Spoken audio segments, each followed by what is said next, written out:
with bullying, whether being called names, whether seeing somebody else being called names, anything like that, actually being any of those things. And this show is set to a spoken word poem by Shane Koyczkin with a musical accompaniment. And it really speaks to a lot of those issues.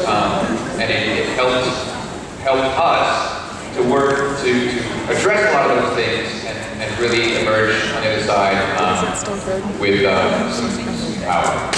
So the show is entitled Bully and Beautiful, and it is written by our instructor, Alicia Simmons, with some other text as well. We hope you guys enjoy Bully and Beautiful.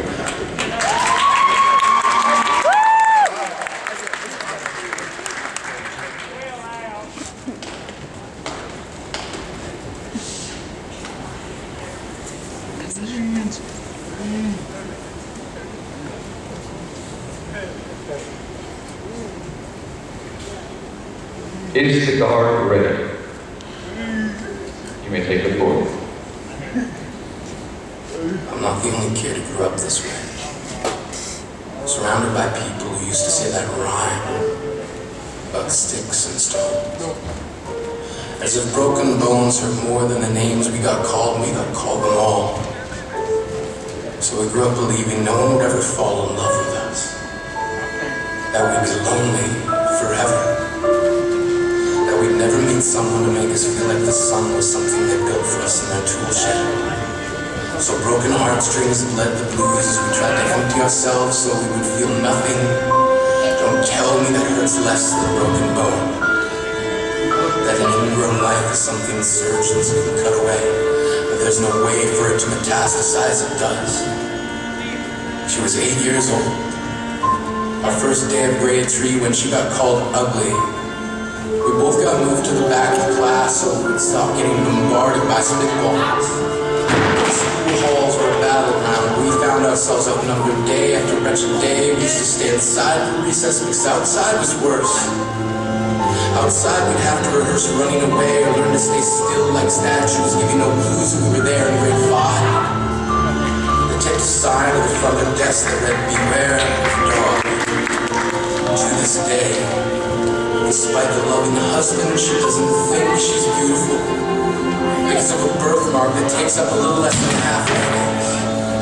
Kids used to say she looks like a wrong answer that someone tried to erase but couldn't quite get their job done. And they'll never understand that she's raising 2 kids whose definition of beauty begins with the word mom. Because they see her heart before they see her skin. Because she's only ever always been amazing. To this day, kids are still being called names. Classics race stupid. They spaz. Seems like every school has an arsenal of names getting updated every year. And if a kid breaks in school and no one around chooses to hear, do they make a sound? Or they're just background noise from a soundtrack stuck on repeat when people say things like kids can be cruel. Every school was a big top circus tent, and the pecking order from acrobats to rhyme tennis from clowns to comedies. All of these miles ahead of who we were freaks. Lobster bodies and weird ladies. Oddities, juggling depression and loneliness, playing solitaire, smoking the bottle, trying to kiss the wounded parts of ourselves and heal. But at night, while the others slept, we kept walking the tightrope. It was practice, and yes, some of us fell. But I want to tell them that all of this is just debris. We find inside to snatch all the things we thought we used to be. And if you can't see anything beautiful about yourself, get a better mirror. Look a little closer. Stare a little longer. Because there's something inside you that made you keep trying despite everyone who told you to quit. You built a cast around your broken heart inside of yourself. It's like they were wrong. Because maybe you didn't belong to a group or a clique. Maybe they decided to pick you last for basketball or everything. Maybe you used to make bruises and broken teeth to show and tell but never told. Because how can you hold your ground if everyone around you wants to bury you beneath it? You have to believe that they were wrong. They have to be wrong. Why else would we still be here? We grew up learning to cheer on the underdog because we see ourselves in them.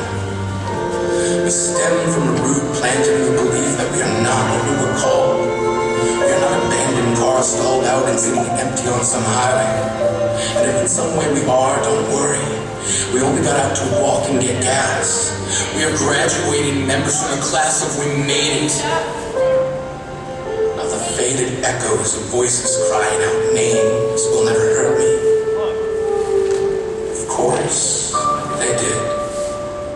But our lives will only ever always continue to be a balancing act that has less to do with pain